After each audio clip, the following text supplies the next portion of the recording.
Welcome to the Buzz at NAB. I'm Chris Ornelas, coming to you from inside NAB's Washington, D.C. headquarters.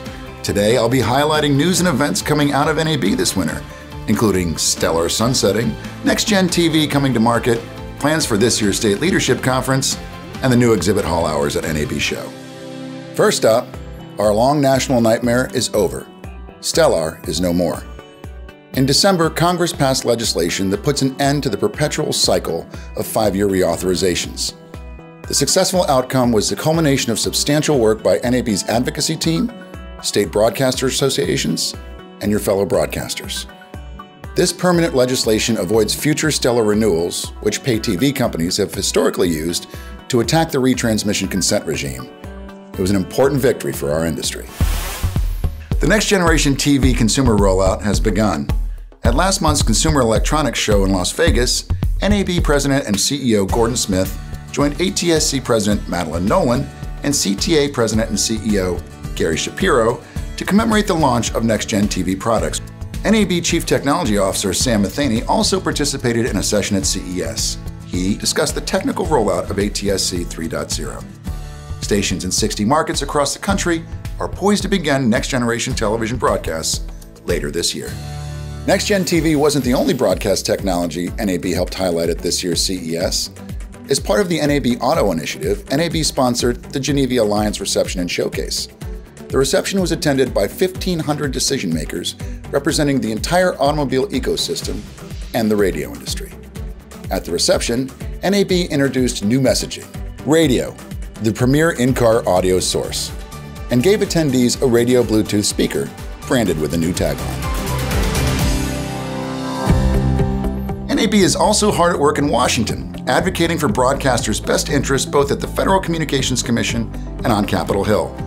The main legislative and regulatory issues our team are focusing on are increasing the number of co-sponsors on the Local Radio Freedom Act, which opposes any new performance tax on radio and currently has the support of 25 senators and over 200 members of the House, and 2, ensuring that any changes in C-band spectrum made by the FCC will protect existing users and their listeners and viewers from harmful interference or loss of service entirely.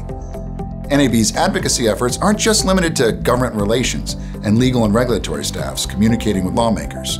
Your voice is important. As such, preparations are underway for this month's State Leadership Conference. The conference allows broadcasters from every state to hear from their prominent policymakers and industry leaders and to meet with their legislators to discuss current issues affecting the industry. Why are dialogues like these so important? When you package a good idea with a person, a personality, someone you value, that is the 1-2 punch in advocating. Since I've been here at NAB, I've tried to double down on the consciousness of all of our members that nothing's more powerful than their coming to SLC. Using your intellect, your personality in a member of Congress's office is about as powerful as it gets. And it's the reason why NAB has had no losses. And we can keep that going, so we're all tired of winning. But the State Leadership Conference isn't the only rapidly approaching event the NAB staff is getting ready for. Preparations are underway for the 2020 NAB Show, being held April 18th through the 22nd at the Las Vegas Convention Center. This year, Sunday is the new Monday, with the exhibit floor hours shifting to a Sunday through Wednesday schedule.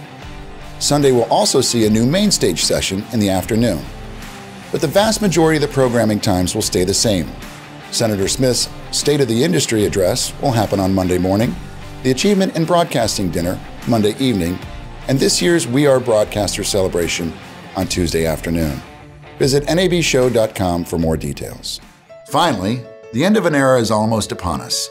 NAB's new headquarters are nearing completion and our association is set to move in early spring. The move to 1 M Street Southeast brings NAB geographically closer to Capitol Hill and will showcase broadcasting as an innovative, viable industry. NAB will take you inside 1 M during our next episode. But quickly, let's look back at our current building, located right here at 1771 N Street Northwest. NAB's home for the past 50 years was built in 1969. It's seen 9 presidential administrations, predates the Washington Capitals, pandas at the National Zoo and DC's Metro system, It has served as NAB's base of operations for countless legislative and regulatory victories, and its unique curved front, courtyard, and fountain have become iconic in the DuPont Circle neighborhood.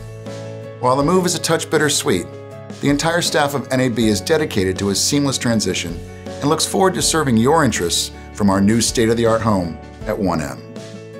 As for me, this is my final duty as the Chief Operating Officer of the NAB. It's been both my personal and professional privilege to get to know and work with each and every one of you over the course of the last 10 years. I do believe that what you do in local communities and what we do together here in Washington is important work. You are the lifeline. You are the medium that connects communities across this country, and we are your voice in Washington. But it's not goodbye forever. I've been blessed to secure an opportunity to work as a general counsel in a media group represented by the NAB. So it's not goodbye, but until we meet again in the halls of 1M. And as for this episode of The Buzz, that's a wrap. Good luck in 2020. Previous and future episodes of The Buzz at NAB can be found at nab.org/thebuzz. Have feedback or questions? Email us at education@nab.org.